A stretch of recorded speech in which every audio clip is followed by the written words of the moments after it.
morning. Finally back on the trail. It's day 59 today if you take into account the 7 or 8 rest days that I have back home in Taupo.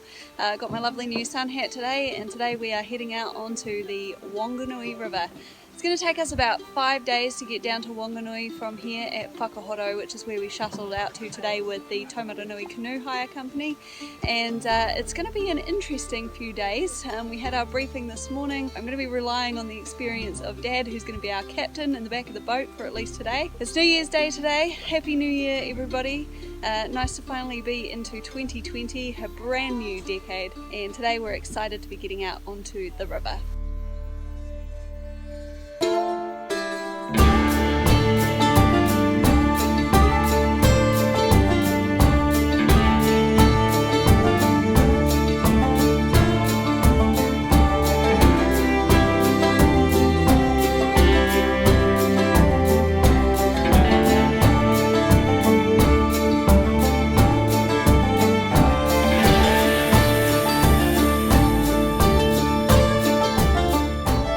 Say cheese. Gorgonzola. Need red Leicester. How are you? Stilton, oh, say Gorgonzola. Brie, camembert. Are you enjoying yourself? Oh, I mean, listen, if I felt any better, I couldn't stand it. Are your shoulders sore? Couldn't stand it. I got a wet bum and wet feet. And I can still taste the cheese from lunch, but other than that, fantastic. Just mind the rock face though, will you? I'm serious.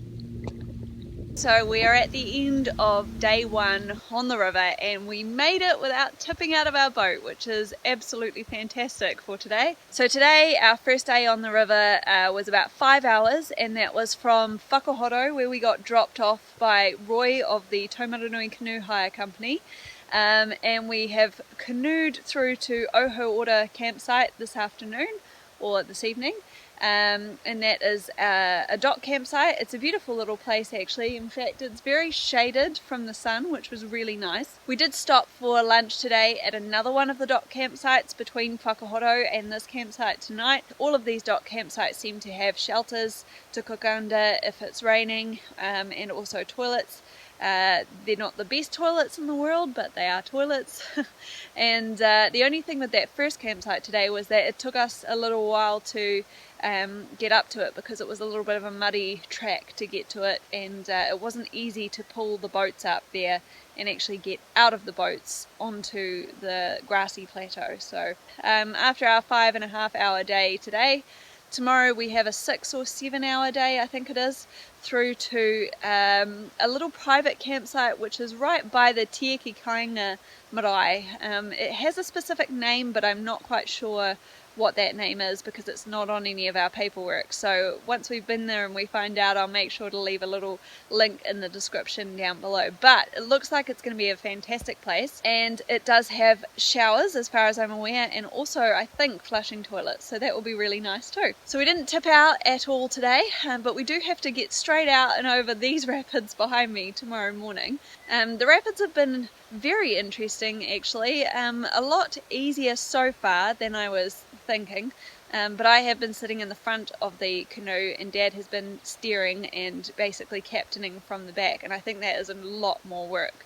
So we'll see how he feels tomorrow.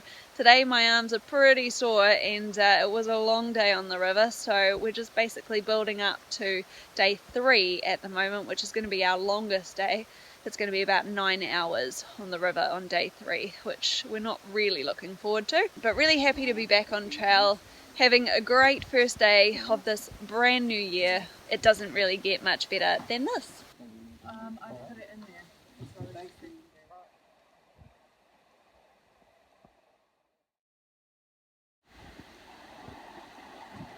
Good morning.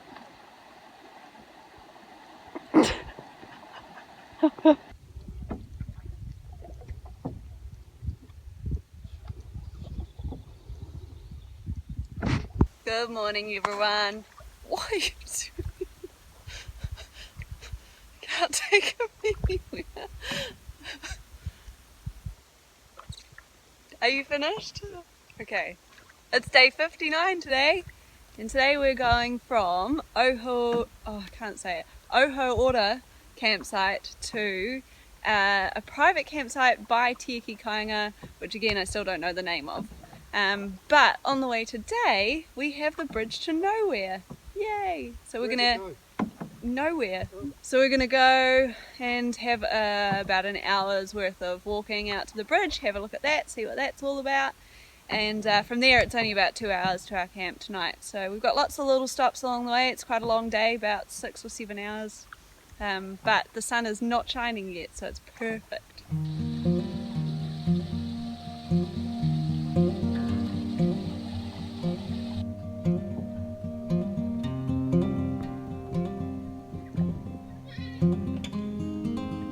Okay, so we've arrived at our first destination for today, which is the John COULL hut. I'm just walking up from the boat now where we've left it, and the estimated time to get here today was about 2 hours, and we've made it in about an hour and a half, or an hour and a quarter actually. So we've got some time up our sleeves today, which is really nice. So I'm excited to go and see this hut. I always like to see new huts, so let's go and find out what it's like.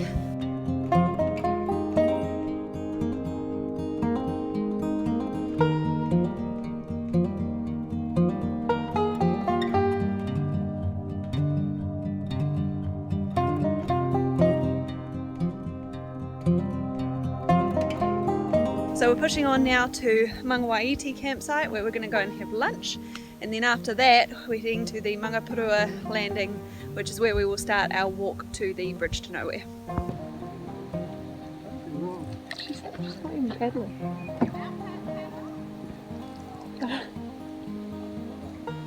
Oh man, they didn't even come out. Oh, don't be lost.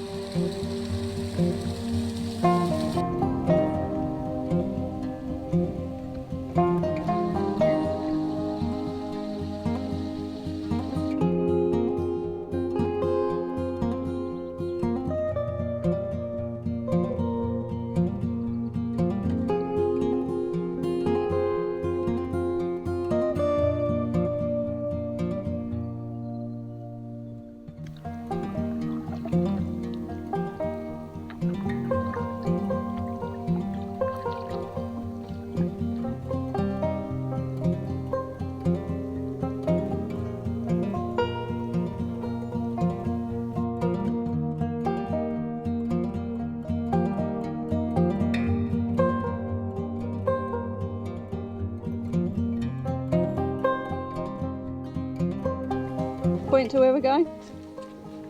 No, that's not really pointing. That's a video now, you can tell me where we're going. Okay, lovely. Back on the feet again for the first time in 10 days. Feels weird. Isn't it nice to be out of the sun though, Dad? Certainly is, Stanley.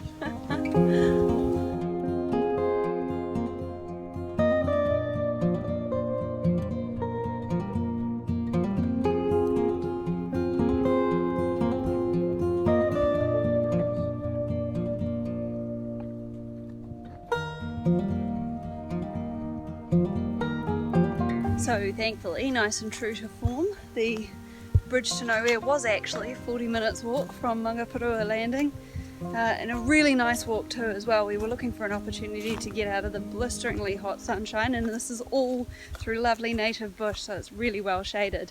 And the bridge is fantastic, really interesting story that goes behind it. Basically all the land was allocated to veterans from World War II. They did a lot of work to try and clear it on the promise that the government would sell it back to them at the end, and turned out that the value of the land actually ended up going up too much for them to buy it. About a 40-minute walk. It says 40 minutes on the sign, and it is 40 minutes to walk it. And a relatively easy walk. It's a little bit hilly, but it's not too bad. So we still have 2 hours today to our camp at Ramanui tonight, but we are told that there is a pub of some kind, or a lodge, on the same side of the river that we are on, which is fantastic. We're probably looking like we're not going to arrive at the campsite until about 6 o'clock tonight, so it is a little on the late side. And of course we're in the hottest part of the day now as well. So these final 2 hours today are going to be exhausting, and tomorrow we only have another 9 hours to look forward to. So it's going to be priorities of getting fed and then getting rested, ready for tomorrow tonight, I think.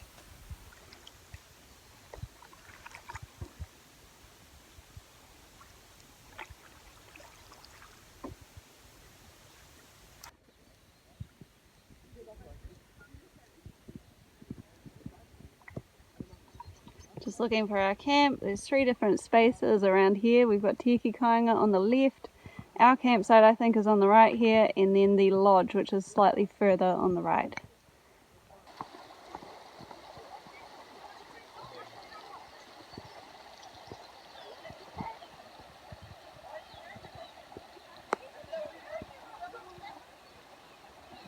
So you can probably just make out Te Kainga marae on the opposite bank of the river. And that is the dock campsite over there. We got a jet boat just down here which is pulled in at the lodge, and that's just before our campsite here, which is Ramanui.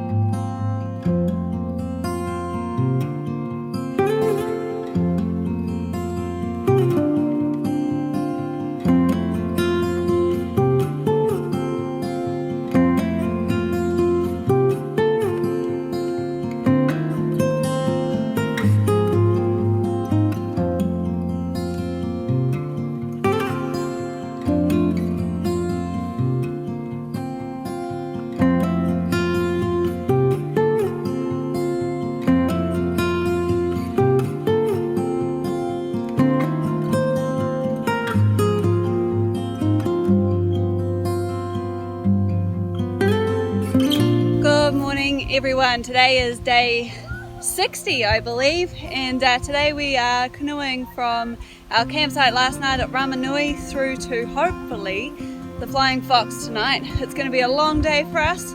It's about 9 hours. We're already about 2.5 hours into it though, so we are making good time. We've just hit the NGAPORO campsite, which is just up the top of this hill here, and we have just come over the rapids that you can see behind me there. That is our first set of big rapids for today, and we absolutely nailed it, which was nice. So heaps and heaps of fun, but yeah, gosh, there are some big waves in those rapids. We've also encountered a lot of jet boats today as well already, so we know that today the jet boats are going to be very close together. In fact, I think I can even hear one coming now. So lots and lots of obstacles, a few hazards today. It's been quite tiring already, but at the moment still feeling very exhilarated, so hopefully today carries on the way that it started.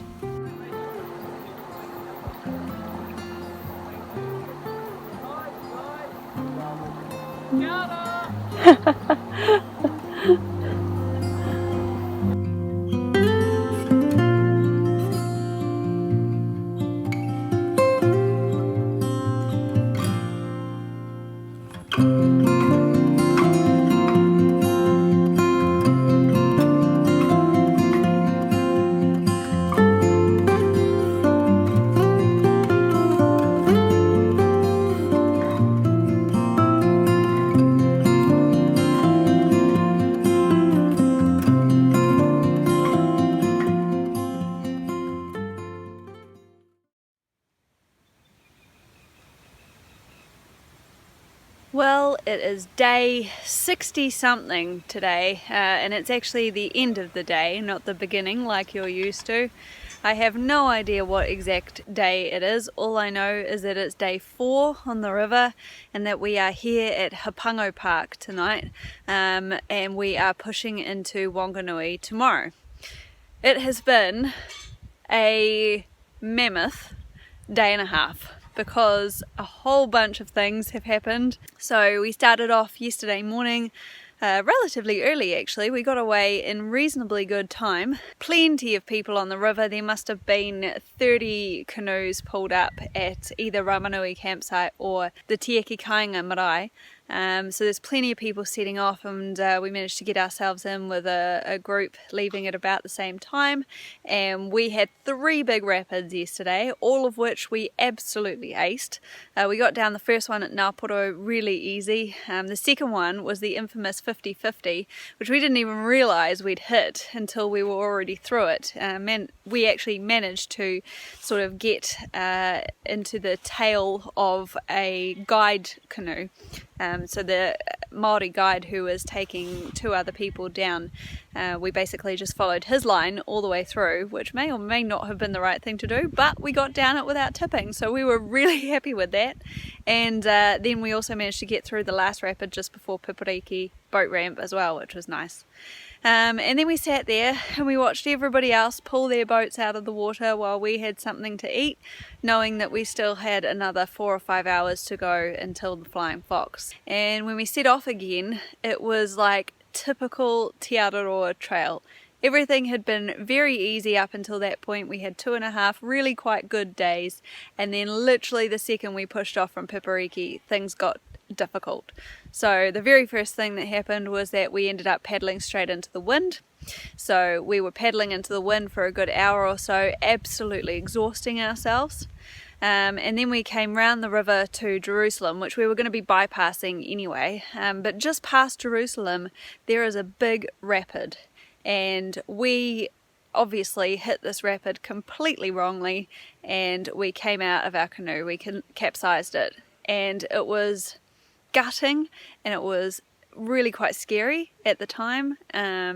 We managed to sort of follow the current down a little bit and then pull up on the left hand side of the river, basically balancing ourselves on the few big rocks that were underneath our feet as we flipped the canoe and bailed it out. But yeah, it definitely shook us both up a little bit. But what I didn't realise at the time is because I had been keeping my phone up in the top of my sports bra, even though it's in a life-proof case, which is waterproof, it had actually taken on water. And then slowly after that, every time I tried to use my phone, it was just basically dying in front of my eyes. Now, this is all very well and good, but when you are relying on gut hook or an electronic map of some kind like that, you kind of need your phone. And the problem was that even though we've been given paper maps for this entire journey all the way from Whakahoro, the Flying Fox was not actually marked on those paper maps. So thankfully I had managed to just get my phone working long enough to pick a landmark that I knew it was relatively near, and I managed to locate that on my paper maps, and I managed to navigate us basically all the way there on our paper maps. But when I checked the comments in Guthook, there was a couple that said you need to get here before 4 o'clock, otherwise you might not be able to get in, it might be closed, etc, etc. So realizing very late in the day, like after 4 o'clock, and after many stops where I basically broke down into tears because I was scared and it was getting late and we still had a very long way to go, I eventually remembered and realized that I have a satellite phone and that I could message my sister and ask her to call ahead to the Flying Fox and let them know that we were coming.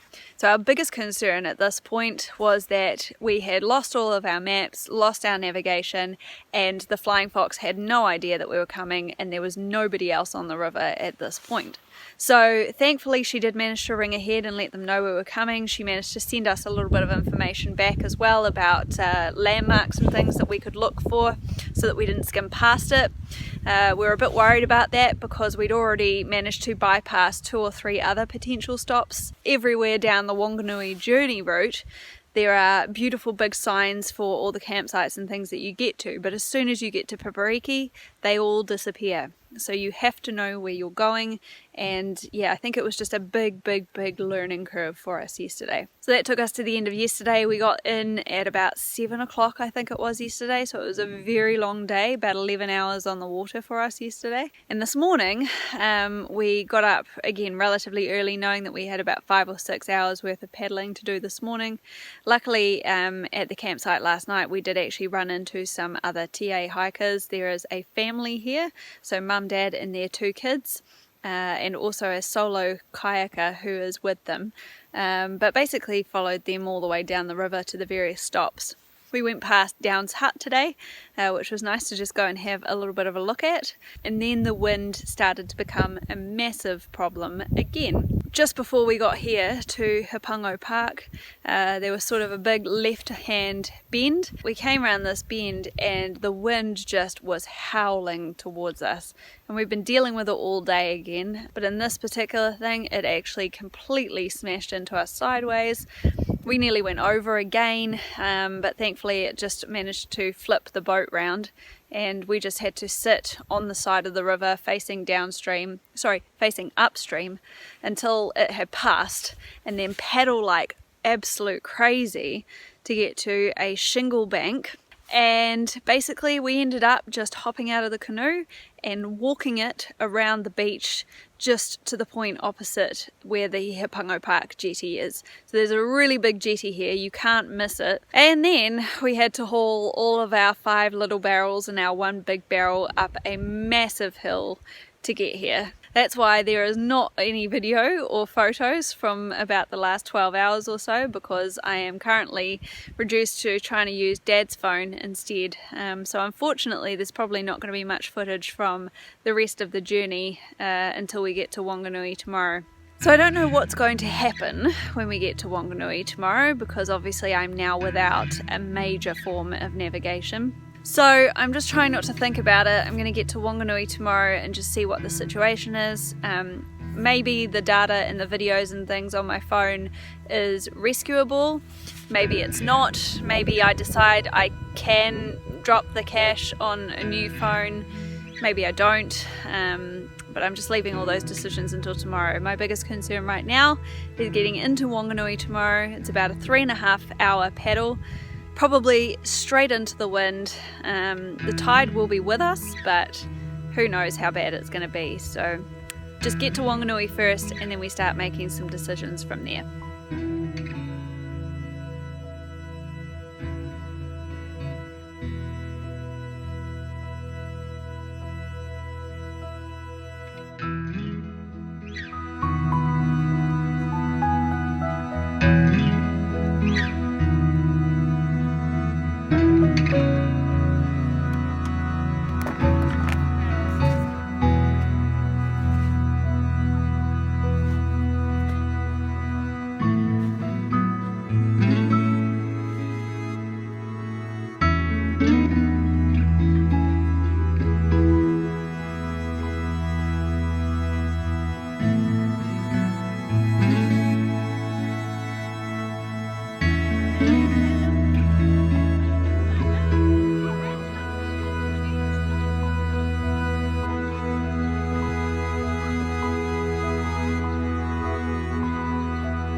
Oho order, oho order, oho order, oho order, oho order.